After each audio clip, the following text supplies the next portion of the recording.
This is the exact opposite of what we need to be doing. We are supposed to be physically distancing, wearing masks, and so all of our medical... Back-to-school plans were set to debate at a packed meeting in Utah, but the county commissioner suspended it as the debate over whether to wear masks in school ended with teachers pleading with parents. All I'm saying is I'm trying to save my grandma's life, and I'm a teacher. Then do it correctly. I can't. I cannot stay home with her. We don't want to stay in with, we don't want to have masks on. What's the lesson plan? With students across the country set to return to classrooms, fears loom as cases climb across the country. With a patchwork of guidelines and a lack of protocol, are we prepared? And what happens if a student comes in sick? Hospital overload, COVID deaths on the rise in 27 states. A dozen states are reporting record hospitalizations today. In Texas, the Army's setting up a new COVID ward in Houston. And in San Antonio, freezer trucks are being brought in as morgues reach capacity. As we hear from an ICU nurse begging people to take the virus seriously. Fighting science, the debate intensifies tonight over whether masks should be mandatory. Several governors who first resisted are now implementing statewide mask mandates, but others are still refusing. The Georgia governor is now banning cities and counties from requiring them. The investigation into allegations Russian hackers tried to steal vaccine research, targeting U.S. drug companies. It comes just a day after some of the world's most famous people had their social media accounts broken into. New concerns tonight over cybersecurity. And why wild horses have environmentalists on the same side as the Trump administration.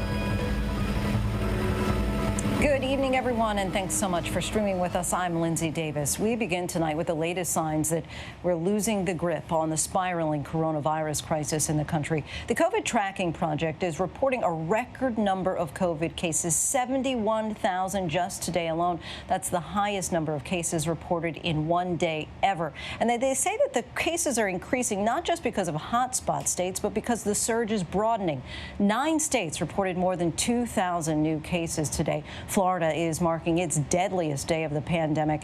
More than 50 hospitals there are out of available ICU beds at this time. The Republican National Convention is still scheduled for next month in Jacksonville, but only delegates will be allowed for the first 3 days of the convention, among other measures to try to limit physical contact. The mayor of Miami is now considering a new lockdown. Our Victor Oquendo is there and leads us off. Florida facing its deadliest day yet. The virus claiming 156 lives in just 24 hours. Tonight in Miami, the epicenter, hospitals are now at 95% capacity. This plea from the front lines. As an ICU nurse, I beg you to take this virus seriously. Doctors say there is an urgent need for plasma. The governor says he's working with the White House to get more of the drug remdesivir. If something is not done to dramatically alter our course, we could be in a more dire situation than what we're in. Nearly 14,000 new cases reported, lines for testing lasting hours. The wait for results for some taking weeks. So I'm going to pull your mask a little bit forward. I went in for a test this morning. The nurse telling me the labs are simply overwhelmed. It sounds frustrating. On average now, how long does it take for the labs to get the results back? 14 days. 2 weeks. 2 weeks, and I've had patients up to 18 days, and it was very frustrating. Where they just don't know. They don't know. These delays couldn't come at a worse time. A new study from The Lancet shows the speed of testing is the most critical factor for success of contact tracing to slow the spread. In Texas, long waits for test results too, and hospital space is maxed out. The Army opening up a new ward in Houston. 24-year-old Paola Castillo spent a month on a ventilator in Texas. She almost didn't make it. It's just a miracle that I'm alive. It was God speaking to me. And it's like he gave me a second chance to live my life again. This week, after 79 days in the hospital fighting COVID, Paola was strong enough to go home. But for Annalise Long, the surge at Texas hospitals created a worst-case scenario for her family. That's the person's got your back, you know. You can trust them with anything. The 47-year-old mother of triplets beat COVID in March, but her kidneys and liver never recovered. Her husband says when doctors tried for a transplant, there were no open beds. Annalise losing her battle. That was the hardest thing. She She gave it her all. In Arizona, officials ordering refrigerated trucks as they run out of room in morgues. 600 nurses headed there to help. Respiratory therapist Beth Taylor says she was connected by video with the family when the breathing tube of their loved one was removed. And I held his hand and I stroked his hair until he passed. She says the family was unaware at the very moment he died. I will never forget the crying and the screaming from the other side of that video chat.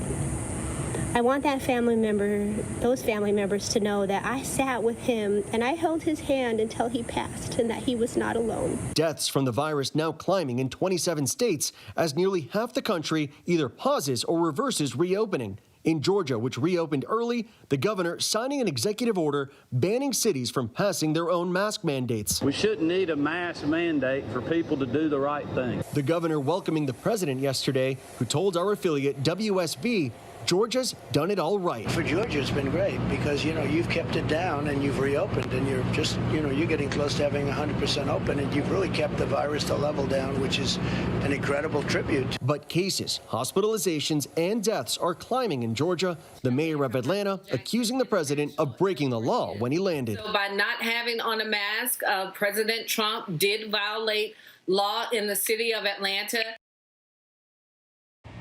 And Victor Oquendo joins us now. Victor, you're there in the epicenter of it all right now. We saw in your report that you get tested. How long did that process take? And also, you're there at Jackson Memorial Hospital. How is that particular hospital faring? Well, Lindsay, as for the testing, this is actually the second time I've been tested here in Miami. The first time around, I went to a state-run facility. It was at Marlins Park. I had to wait about 2 hours for that test and then another 8 days for the results to come in. This time around, I went to an urgent care clinic. I didn't have to wait as long, but I was told that the results might take 7 to 10 days. Of course, right now, all eyes are on the hospitals here in Miami-Dade County. As far as ICUs here at Jackson Memorial Hospital, the biggest in the county, they are at 90% capacity. Lindsay? 7 to 10 day delay. All right, Victor Oquendo, thanks so much for your reporting. Of course, the issue of wearing masks has become a heated one. Today, several governors who resisted orders mandating mask wearing, they have now changed course, and a growing number of companies are taking the lead, insisting their customers must wear masks. Our Marcus Moore has the latest on the face-offs over face coverings. Tonight, emotions running high at this meeting over masks in schools. This is the exact opposite of what we need to be doing. We are supposed to be physically distancing, wearing masks. Anti-mask protesters erupting in boos. The Utah County Commission suspending the meeting before debate could even begin. I think it's a political hoax, and I am against the masks. Since when do we have a constitutional right to put other people's lives in danger? We can't smoke in public places. Police arresting this Louisiana man accused of backing his car into an officer after refusing to wear a mask in a Walmart. A fierce debate in Tulsa, Oklahoma, the city passing a mandatory mask ordinance. My rights are civil rights. Don't be stupid. Do what you're supposed to do to help your family, your friends, and other people. Oklahoma Governor Kevin Stitt becoming the first governor to test positive for COVID on Tuesday, the same day he was seen in a meeting without a mask. Stitt refusing to issue a statewide order. How do you enforce it? Are we going to put people in jail? Today, the governors of Colorado and Arkansas, who both previously opposed statewide mask orders, now reversing course. Alabama's Governor Kay Ivey also initially resisting mask and stay-at-home orders, saying this just 2 weeks ago. You shouldn't have to order somebody to do what is just in your own best interest. But with the state setting a record for hospitalizations on Wednesday, the governor now issuing a statewide mask order. The numbers and the data over the past few weeks are definitely trending in the wrong direction. As Texas hit a record number of daily deaths, the governor now pleading with residents to follow his mask order issued 2 weeks ago. There's only one thing that can slow the spread, and that is by people adopting the use of wearing a face guard of some sort. Many leaders now agreeing masks are so critical. Marcus Moore joins us now. And Marcus, yesterday we heard that announcement from Walmart requiring masks nationwide. And it seems that the world's largest retailer set off a bit of a chain reaction.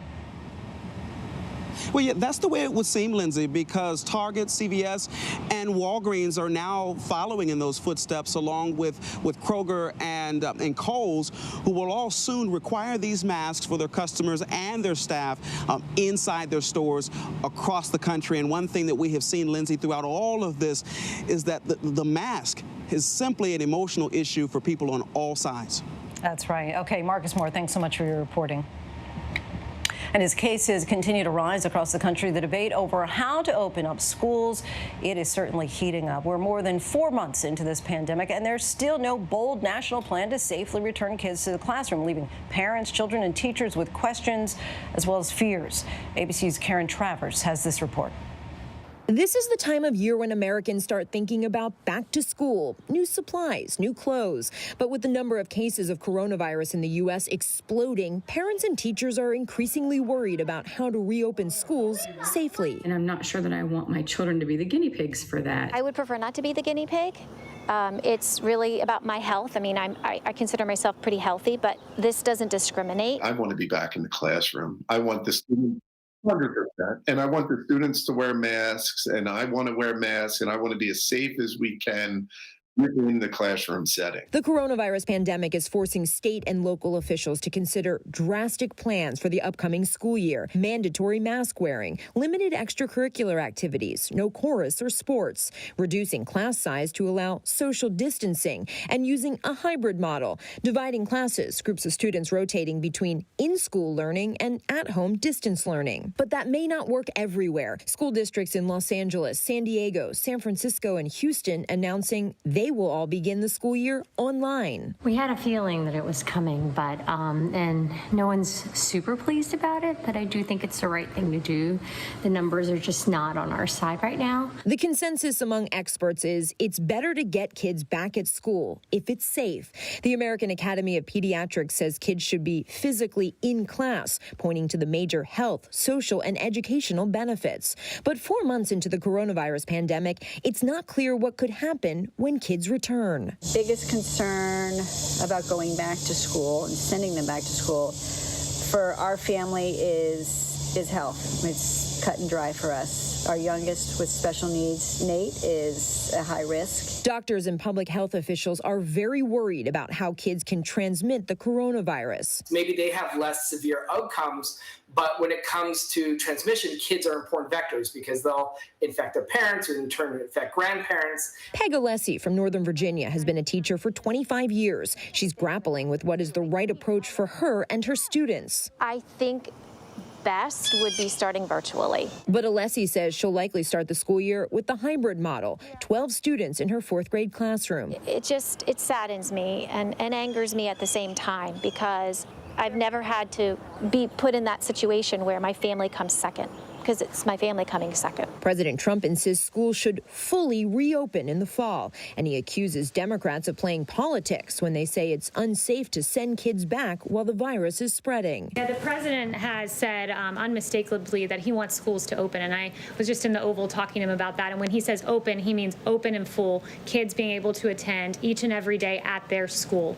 The science should not stand in the way of this. The science is on our side here. But many parents say they feel that in the rush to reopen, officials are not focusing on their needs and concerns. There's a disconnect between those in charge making the decisions and then, those of us with kids, who are living in the real world. And so public officials and education leaders are facing a major challenge: how to reach that sweet spot, reopen schools, and keep students and staff safe. Our teachers certainly will be at risk. In Arizona last month, Kimberly Bird was teaching online summer school in the same classroom as 2 other teachers. All 3 got COVID-19. Bird died. Opening up is not feasible. It's not safe for our children, it's not safe for our staff members, and it's not safe for the people in our community. Another big issue, one that educators told us is not getting enough attention: what happens if a teacher or student tests positive?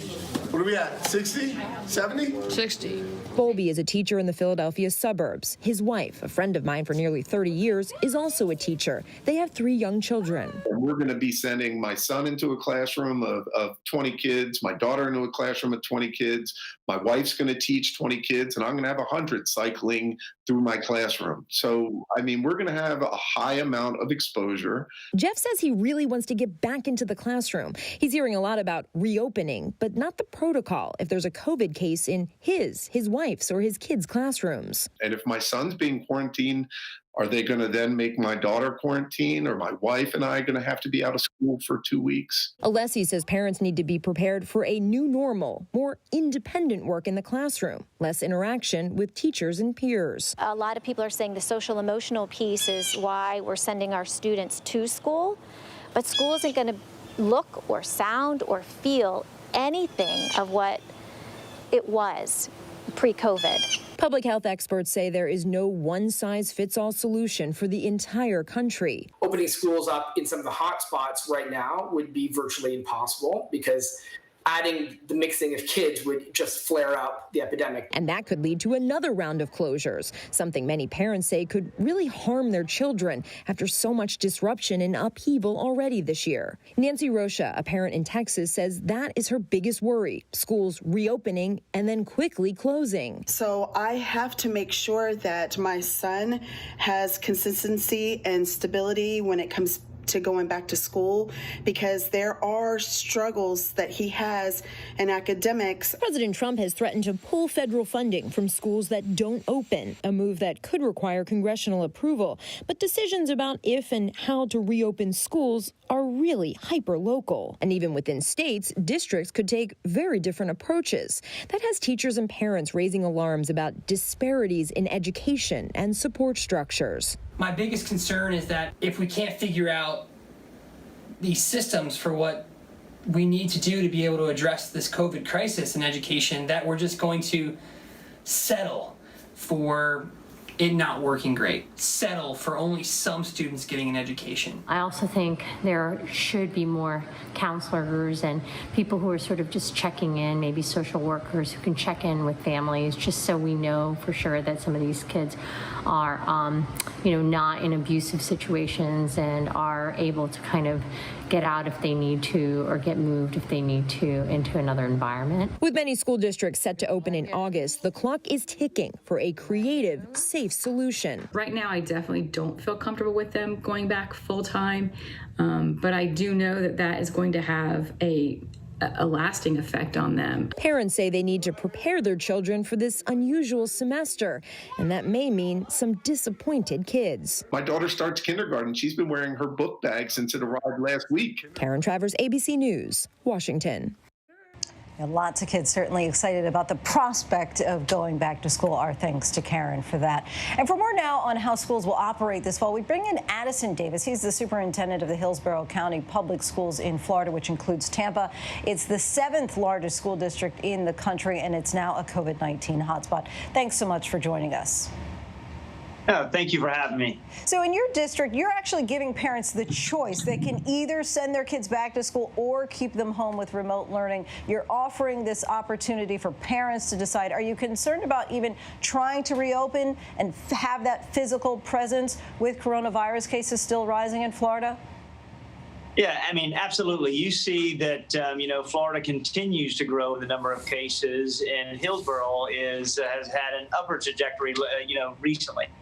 However, at the end of the day, we have to get to a point where we're trying to connect with our kids as often as much as we can. We know as educators, the best way to educate children is from a brick and mortar classroom with a high quality teacher. And, from our side of it, we've had 3 guiding principles that we've led the work to be able to build our reopening plan for our community. The first is to make certain that we have a safe environment for not only our students, but for our employees as well. And then we want to make certain that we have and provide a high quality experience to every one of our learners. And the third one is choice. We want to make certain that parents have a choice and can select the best avenue for their child as they transition back to the educational classroom or through a virtual learning platform. And when you surveyed most parents, was there a general consensus? Were they concerned about in-person classes or have a preference toward distance learning? Yeah, I mean, there's definitely a concern. It's known, COVID-19 has created angst in every household. Through our survey, what we've learned is that 56% of our students want to return back to brick and mortar, and 44% of our students are, going to journey down the e-learning process or through Hillsborough Virtual. So, we're ready and geared up to meet them where they are, to be able to provide that high quality lessons in order to help them not only prepare them for the educational experiences, but also prepare them for jobs that do not exist today. Decisions, of course, about how to run schools are typically made at a local level. But now that we're in this global pandemic, do you think that it would be helpful to have a national plan and more assistance from the federal government? And what kind of federal help, if that were the case, would you want? I mean, I'm excited about having local control in reference to being able to build up plans, but I'm also attractive to be able to have, federal guidelines about how reopening will look and how it should look. One thing we've done, and I've done as superintendent, I've connected well with the Department of Health, also with our local partnerships with Tampa General Hospital and USF Health.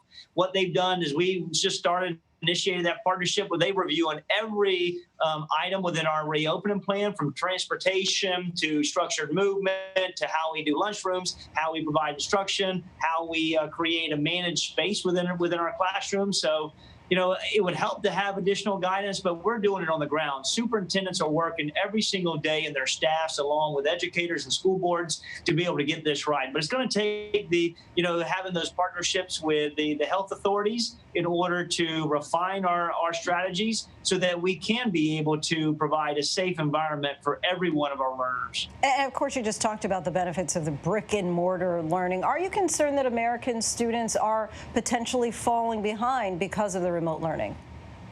It is absolutely. It's the potential. We have some learners that are thriving. They love it. But we do have a cohort of students that are maybe 1 or more years behind, whether it's in literacy, mathematics, and science. It really is creating a divide. There's inequities that exist, and there's different readiness levels with our learners. And we know, in Hillsborough County, our students have not been in school since March. And we know that intellectual divide is growing daily. So we're trying to do everything we can to get back in a safe manner, do it in a calculated approach to be able to help them excel and succeed along the way.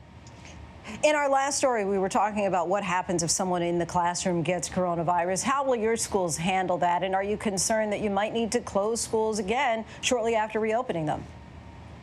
You know what? We have put a thoughtful plan together in partnership, again, with Tampa General Hospital, along with the Department of Health. We're going to have an immediate action. We have a COVID commander within our school district, and we have a COVID point person at every one of our schools to be able to identify, whether it's a student or an employee, and start immediately with the, a contact tracking system, so we can start to actively engage and see where that learner has had touch points with students or in particular classrooms, so we can start the process of informing parents, start the process of quarantine if necessary, and also being able to have a deep clean in our rapid response team, triage our school, whether it's a wing, a particular classroom, or a hallway, a common area. We are prepared to go. So definitely concerned. We're not going to shut down this entire school district again like we did in March unless we're providing direction from Tallahassee. But we will be calculating and determine whether or not it's a classroom, whether it's a wing, to be able to be thoughtful about what we have to be able to do in order to get our schools back up and running and protect that learner or that employee. Superintendent, thank you so much for joining us tonight. We really appreciate your time. And with the coronavirus playing out across the country, President Trump's public focus has not been on the virus. Today, the president held an elaborate event at the White House about cutting government regulations. And tonight, the new polls on the 2020 race and the Trump campaign shakeup. Here's ABC's News Chief White House correspondent Jonathan Karl. With the COVID-19 crisis getting even worse, President Trump today staged an elaborate photo op on the South Lawn of the White House on an entirely different issue. Red and blue pickups, a crane, and massive weights to symbolize government regulations. Also, unfounded, dire predictions of what will happen if he loses re-election. People have worked all their lives to get into a community, and now they're going to watch it go to hell. It's not going to happen, not while I'm here. The president made no mention whatsoever of the alarming increase in coronavirus cases, something he has rarely talked about for weeks. Today, Larry Hogan, the Republican governor of Maryland and the head of the National Governors Association, offered a blistering critique, writing in the Washington Post, quote, "Instead of listening to his own public health experts, the president was talking and tweeting like a man more concerned about boosting the stock market or his re-election plans." This is revisionist history by Governor Hogan. The president has also faced blowback for his administration's attacks on Dr. Anthony Fauci. I have concluded that he is like the man who refuses to ask for directions. All of the answers are there. The scientists have the answers. The president's attacks not just against Fauci, but on Sunday he retweeted former game show host Chuck Woolery, who said doctors and the CDC were, quote, lying. Woolery today revealed his own son has been diagnosed with COVID-19, and he deleted his Twitter account. And now at the White House, damage control. Officials are insisting Dr. Fauci remains an important advisor. Vice President Pence posting a picture of him at a task force meeting. And yesterday, the president talked over the phone to Dr. Fauci, their first conversation in weeks. But doubts about the president's handling of the virus are hurting him politically. A new poll shows him trailing Joe Biden by 15 points. The pandemic certainly having political ramifications, and Jonathan Karl joins us now. And John, the president announced a campaign shakeup last night. Give us the details, and does it really change much for his campaign? Well, Brad Parscale, his campaign manager, or now former campaign manager, is out. Bill Stepien is in. Stepien is somebody who has been a political advisor to the president in and out of the White House since the last campaign. Whether or not it really makes much of a difference, as you know, at the end of the day, Donald Trump effectively is his own campaign manager. He's the one calling the shots. And the president once again went after Joe Biden at this White House event today. Are these effectively becoming campaign rallies that we're seeing there, since the president is rather limited in going out on the campaign trail? Lindsay, it sure looks that way. I mean, we had the event in the Rose Garden yesterday where the president gave a speech that lasted nearly an hour. It was billed as a press conference to announce something on China, but it sure looked like almost indistinguishable from the kind of speech he would give at a political rally. And this event today on the South Lawn, you know, with the big crane with the Trump administration sign on it, the red and blue truck, get it, red and blue. It sure looked like a campaign event. All that was missing were the Trump-Pence signs. They didn't have any of those out there. But other than that, it looked like a campaign event. No MAGA hats there. Okay, Jonathan Karl, thanks so much for your reporting. Yeah, no hats. Yeah. Now to the new allegation that Russian government-sponsored hackers are trying to steal intelligence on COVID-19 vaccine efforts. The National Security Agency claims a Russian hacking group known as Cozy Bear has been targeting researchers and drug companies in the U.S., UK, and also Canada. ABC News Chief Justice Correspondent Pierre Thomas has the latest. Tonight, as U.S., Canadian, and British scientists race to find a vaccine to fight COVID-19, allegations that Russian intelligence is trying to steal that critical research. I think that's pretty appalling. To have the Russian government engaged in that endeavor, I think needs calling out. The NSA warning tonight that the group APT-29, also known as Cozy Bear, suspected of having ties to the Kremlin's domestic and foreign intelligence services, is trying to hack researchers working on the vaccine. Russia not only can derive benefit economically by speeding up their own development of a vaccine, but they can also disrupt our efforts to develop a vaccine. The allegation, which the Kremlin denies, potentially more evidence of Russian aggression towards America after its targeting of the U.S. election in 2016. The threat of cyber attacks targeting vaccine development growing. The U.S. in May warning that China-affiliated hackers were trying to steal COVID-related research.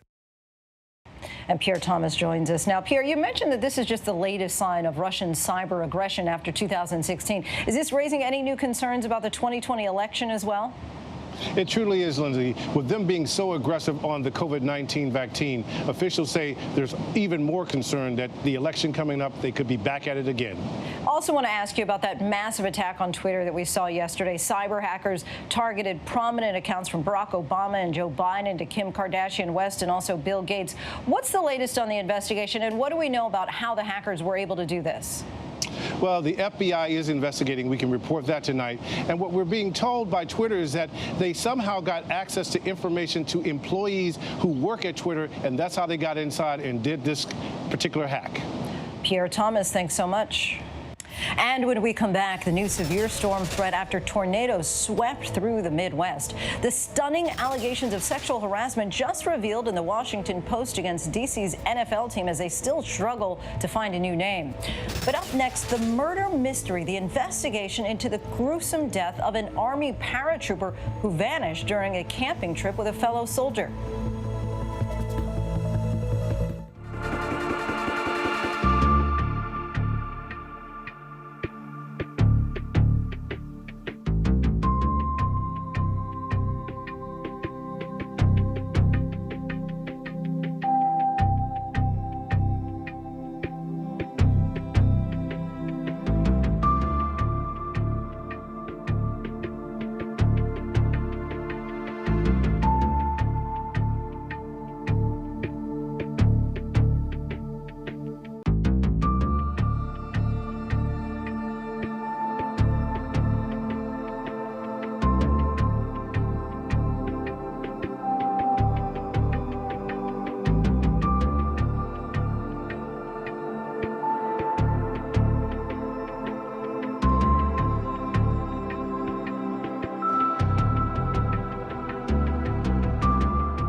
Take a look at this tornado sweeping through farmland south of the Illinois state capitol. There were more than 50 reports of damaging winds from that area through the southeast. And today, the storm threat continues from Pittsburgh to Buffalo. Meanwhile, the sweltering conditions from the south are set to expand this weekend into the Midwest and Northeast, ushering the first heat wave of the summer for several major cities. Another soldier's family is demanding answers and justice, this time after the body of an Army paratrooper from Fort Bragg was found dismembered. Ariel Reshef has more. Tonight, weeks after his brutal killing, the grief-stricken family of slain Army paratrooper Enrique Roman Martinez demanding answers. It was so cruel what they did to him. Like, why did they have to do that to him? The 21-year-old mysteriously vanishing from a Memorial Day weekend camping trip with fellow Fort Bragg soldiers near South Core Banks, North Carolina. And when was the last time you saw him? So we all went to bed at 12:03, and that is the last time we saw him. The Army saying Roman Martinez was last seen May 22nd, wearing just blue shorts. His friends reporting him missing about 19 hours later. His phone and wallet left at the campsite. A week later, his dismembered remains discovered washed up. His death ruled a homicide. His sister says something just doesn't add up. My brother can't see without his glasses. So for him to walk out in the middle of the night without his glasses, it's not likely. The commanding general for the 82nd Airborne Division saying his unit is in mourning, writing, "We will not stop in our pursuit to bring those responsible to justice." And Lindsay, U.S. Army investigators are offering a $25,000 reward for any information that leads to an apprehension and conviction in this case. Lindsay? Thanks, Ariel. Still ahead here on Prime, he's the second former Marine charged in Russia in recent months. And his family says the allegations are bogus and that they have the evidence to prove it. We'll examine the case. The hunt for solutions to a dilemma out west that you probably haven't heard about before. What to do about the thousands of wild horses. Ginger Z brings us another installment of It's Not Too Late.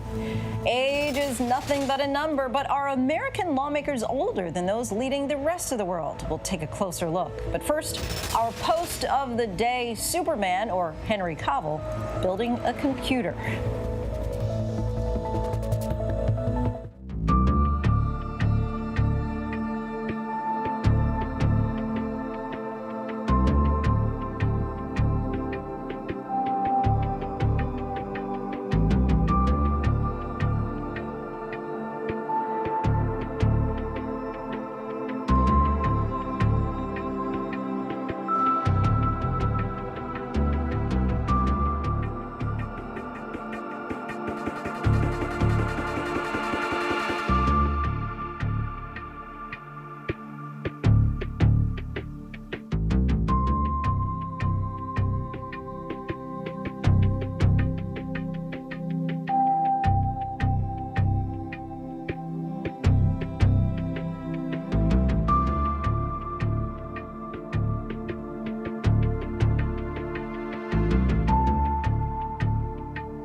And welcome back, everyone. When Americans vote this November, most will choose between two septuagenarians, President Trump or former Vice President Joe Biden. We take a look at America's aging leadership by the numbers. Donald Trump, now 74 years old, was the oldest U.S. president ever inaugurated, although Ronald Reagan was older than that by the end of his term. If elected, Joe Biden, age 77, will be the oldest president in U.S. history. By contrast, 55 is the average age of the leaders of the 37 developed countries that make up the OECD, and 62 is the average age of all world leaders. Now, studies show that while the heads of high-income countries are trending younger, U.S. leadership is actually trending older. And finally, 1946. That's the year that Presidents Donald Trump, George W. Bush, and Bill Clinton were all born. Actually, 3 out of the 4 last U.S. presidents were born within 3 months of each other. It was the year after World War II ended, making them quintessential baby boomers. Still a lot to get to here on Prime. Another rough week for far too many Americans. More than 1 million filing for unemployment. Could things get worse as states increasingly put the brakes on reopening? The unusual standoff, how police contained a kangaroo roaming through the streets of Florida, and Alex Trebek giving us the optimistic update we all wanted to hear. But first, here's some of the trending stories on abcnews.com.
Coronavirus cases on the rise in the majority of states. Hospitalizations and deaths are also up. An internal FEMA memo obtained by ABC News shows more young people are becoming infected in the U.S. Now, a growing number of governors who once resisted mask orders are signing executive orders to implement the safety measure. In the past 24 hours, Montana, Alabama, and Arkansas mandated masks statewide, and now another. We need to take this very seriously. Our lives depend on it, and our economy depends on it. Another 1.3 million Americans filed new claims for unemployment insurance last week, about the same as the week before, and steady at a staggeringly high level. The picture on the retail front was a little bit better. Retail sales in June were up 7.5%, but experts point out that's a lagging indicator and may not account for the resurgence in coronavirus cases in much of the country. The number of drug overdose deaths in the U.S., which fell in 2018 for the first time, are climbing again. New data from the CDC says it rose about 72,000 last year. They're on track to be even higher this year. Who is is Alex Trebek, the Jeopardy host, back on camera. I'm doing well. I've been continuing my treatment, and it is paying off, though it does fatigue me a great deal. My numbers are good. I'm feeling great. I can't wait to return to the studio and start recording shows for the new season in September. Meanwhile, my wish for all of you, stay safe. Don't bug out yet. The University of Washington has developed a minuscule wireless camera that will be able to ride on the back of a beetle and explore areas too small for people to fit through. The camera takes black and white images using a tiny battery, but researchers hope to make it battery-free in the future. I'm trying to catch a kangaroo. Behind me is a kangaroo, something you would not expect to see along the streets of the city of Fort Lauderdale. We were trying to push him in there, in the yard. We received a call that he was jumping around our community. Our officers responded to the scene, safely took him into custody. Yes, we have captured the kangaroo. So now what do we do? No, we don't know where the owner is. We just have the kangaroo. Legs. Transported him here to our stables where he's safe and sound while FWC conducts their investigation. I am so happy I have this on body cam. This, Bob, in your how many years have you ever seen a... Welcome back. As the sports world waits for DC's NFL team to announce its new name, late today, the Washington Post published bombshell accusations against the organization. According to the article, 15 former female employees claim that they were sexually harassed during their time with the team. The allegations span 2006 to 2019 and fall into two categories: unwelcome overtures or inappropriate comments and requests to wear revealing clothing and to flirt with clients to close deals. Among the men accused of harassment and verbal abuse are 3 former members of team owner Dan Snyder's inner circle, according to the Post, and 2 longtime members of the personnel department. Now, Snyder is not accused of acting improperly with the women in this report. The team says that they have hired an outside law firm to conduct an independent review. Trevor Reed, that is a name that you may not be familiar with, but his family is desperate for his story to be told. The former U.S. Marine has been in detention in Moscow now for 11 months. He's accused of assaulting officers after a night out drinking, but his lawyer calls those allegations nonsense and says they have the evidence to prove it. Our Patrick Reevell files this report. For close to a year, Joey Reed has been alone in Moscow. The retired firefighter from Texas had never been to Russia before. Now he's spent months in this apartment in Moscow's suburbs, even riding out the coronavirus pandemic there, all to help his son.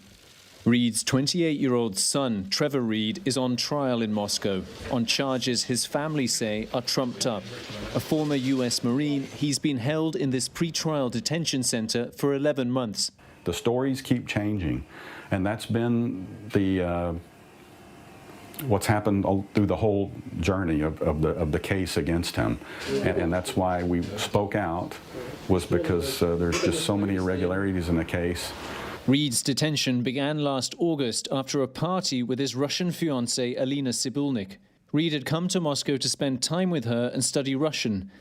There were vodka toasts at the party, and Reed became heavily intoxicated. On the way home in a colleague's car, his fiancée says Reed forced them to pull over, and they were unable to get him back inside. We stopped the car because Trevor was going to throw up. He tried to run, and it's a road, night road, with very fast driving there.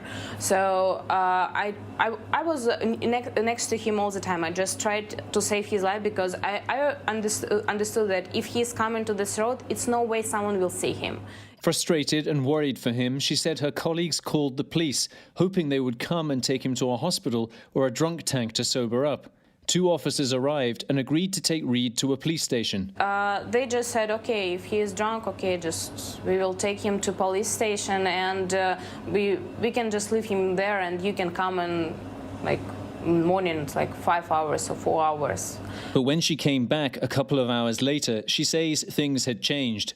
Officers from Russia's FSB intelligence service arrived to question Reed. So when FSB came, and they didn't even hide that they're FSB. So I realized, okay, it's already not ordinary situation. Police told her Reed was now being charged with endangering the two officers' lives, a very serious offence that carries up to 10 years in prison. They said he grabbed the driver's arm, the police car swerved, and possibly endangering their lives, which is what made it this high-level charge with up to 10 years in prison. But Reed's family say there's no evidence to support such a serious charge. We have traffic video from 4 different cameras on the street that the police officers identified as where it occurred, and it never shows the police car swerving. We felt with that evidence alone that the charges would either be dropped or lowered, but they have refused to do that. In court, the officers have repeatedly changed their testimony. Video from the police station was wiped.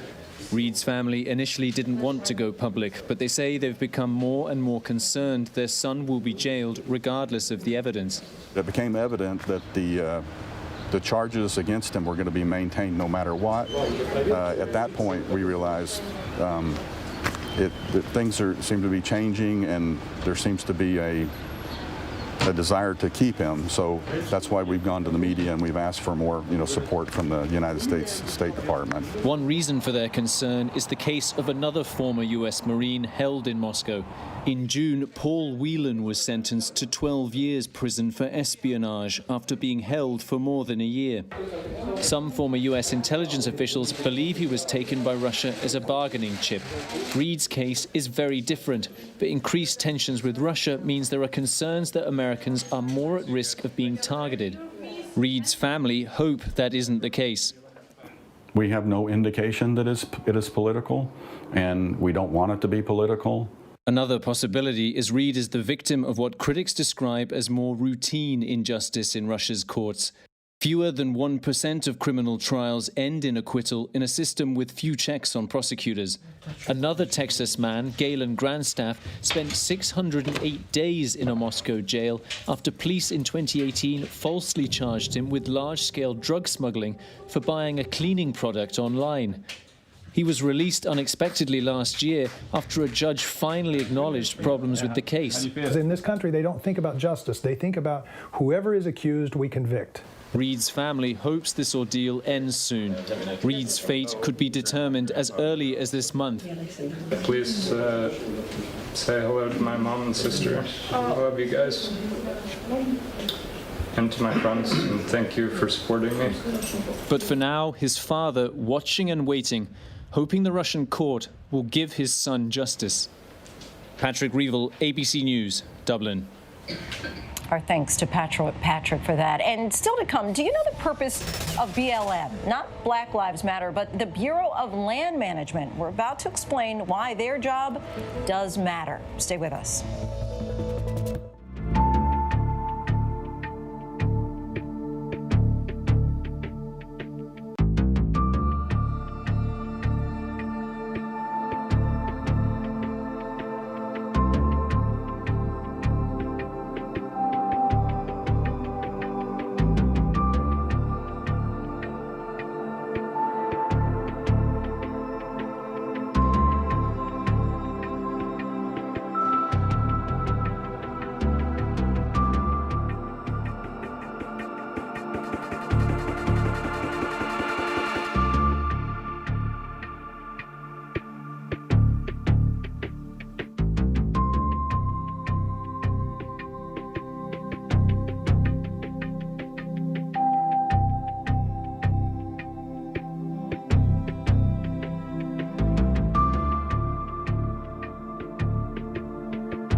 Minister Eamon Ryan. Minister Eamon Ryan. Poor guy just trying to get a little bit of rest. That's the leader of Ireland's Green Party, taking a bit of a catnap during a motion on employee rights. Fortunately, he did get a little bit of a wake-up call just in time to cast his vote. Thousands of wild horses are currently freely roaming around the West Coast, and it's a problem that now has many activists getting on the same page as the Trump administration. Chief Meteorologist Ginger Z explains in this week's It's Not Too Late.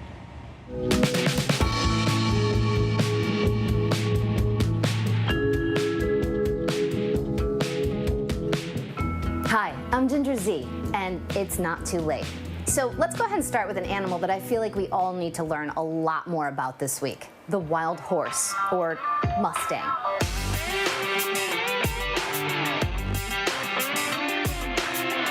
After I posted my first It's Not Too Late, I got a message asking me to look into the BLM.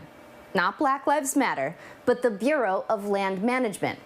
I hadn't heard much about that group, so in the message, this woman claims that the BLM are, quote, imprisoning and killing our wild horses. I'm sorry, what? Hold on.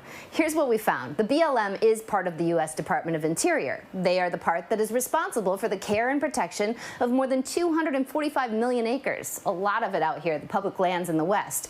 That's 1/8 of our nation, and they do a lot. But it's this part of their job that has folks talking horse murder.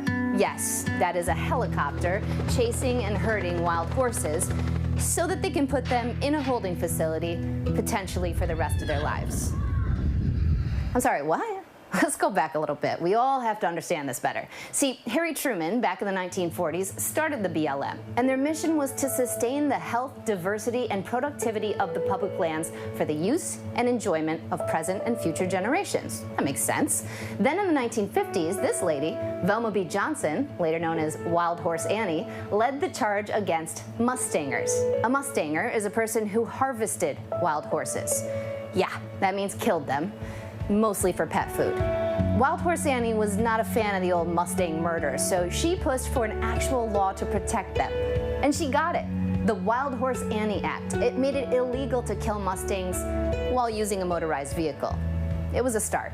But it wasn't enough. And with humans taking over the land and then more Mustanging happening, the number of wild horses got down to 25,300. People were worried that they'd be endangered. So in 1971, Congress unanimously passed the Wild Free Roaming Horses and Burros Act. A side note, for those of you who are not cowboys, a burro, it's a donkey. This 1971 law then put the BLM in charge of managing and protecting the horses and donkeys, and they did it. But they say it went almost too well. See, by the 1980s, there were just over 60,000 wild horses and burros, and that was too many, according to the BLM. So, to protect the land and other wildlife from the wild horses, they started rounding them up using helicopters and water traps. A lot of people see a horse being rounded up and they say, why can't we just let nature be nature? If you just let nature be nature, the horses run out of range. They sometimes run out of water even. And what we're left with is a very inhumane situation where we're not adequately managing these animals, and they face starvation and death. Today, the BLM estimates that there are 95,000 wild horses on public land, and that is way more than they want. But the number that we do get to is that target number, the AML. Can you tell me what AML is and how we get that number? Sure. AML is the appropriate management level. Right now, the appropriate management level is 27,000 horses and burros. Okay, so you got 95,000 horses, but you want to get to 27,000. That means you have to figure out what to do with 68,000 horses. And the reason that the bill was passed was because they felt that number was so low that the populations were endangered. Now the BLM wants to bring the number back down to that original 20,000, and that just doesn't make sense. Most of the groups who are critical of the BLM say that the BLM cares more about cattle than they do about horses. Even though some have blamed wild horses for damage to BLM lands, a 2017 report from the Government Accountability Office says they need to study whether it was wild horses or the ranchers' livestock who are ruining the land.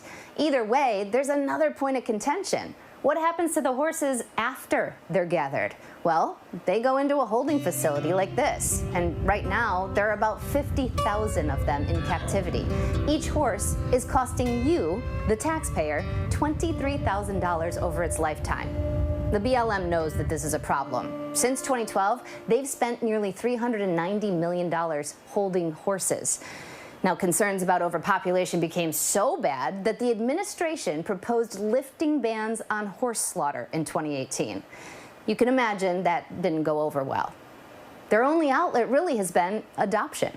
What we've done is offered $1,000 to help offset the cost of adopting a horse and burro. Last fiscal year, we were able to increase our adoptions by over 50%, merely by through our adoption incentive program. The BLM says that 7,100 adoptions last year saved taxpayers about $170 million. Some BLM critics say that the adoptions are not regulated well enough, though, and those adoptions end in mass slaughter, like the case proved in 2007 when 1,700 horses were adopted out by one guy in Colorado. Then they were brought to Mexico and killed. It is not an ideal system that is in place right now, for sure. And this is the hard part about thinking, you know, how do we get in the future to a point where that's not happening? BLM just got $21 million on top of their regular funding from Congress, and they say they are going to be aggressive and attack specific HMAs.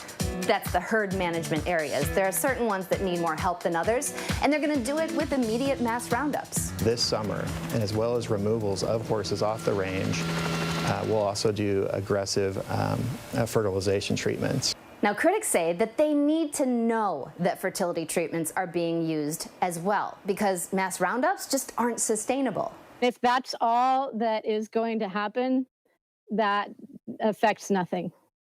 That will go round and round and round forever. And in this study by the National Academies Press, they say roundups can actually increase the number of horses because the biologic response of the horse when numbers go down is to procreate even more. Also, critics say that William Perry Penley, the President Trump's divisive nominee for director of the BLM, he's inflamed this delicate situation. Here's him speaking at a conference last year. It's a tens of millions of dollars problem, but the more important thing for me as the manager of those lands is the existential threat to the quality of those lands. It's been really terrible under the Trump administration, but it was bad under Obama, it was bad under Bush, and it was bad under Clinton. So, you know, this is a culture that they have there. The answer to this situation is to use PZP birth control. The BLM says that they will use fertility with the roundups because they have to. Doing nothing is the very easiest thing you can do to avoid criticism and avoid the challenges, but we're not going to sit back and let this problem get worse. Climate change has caused even more stress for the horses and for the land. More acres have been leased to oil and gas. There are more fences, less water, and really a tipping point for the living symbols of the historic and pioneer spirit of the West. Everybody agrees something has to be done, and the choices that we make now will determine if horses like these will live healthy and free for generations to come. I'm Ginger Z, and I promise it's not too late. Thank you so much, Ginger. And before we go tonight, a look at this. Humans have never had a look this close at the sun, the source of all of our energy. The solar orbiter providing its first images to the public. Scientists say that the pictures will help piece together the sun's atmospheric layers to understand how it drives space weather throughout the solar system. Our image of the day. And that is our show for this hour. Be sure to stay tuned to ABC News Live for more context and analysis of the day's top stories. I'm Lindsay Davis. Thanks so much for streaming with us, and good night.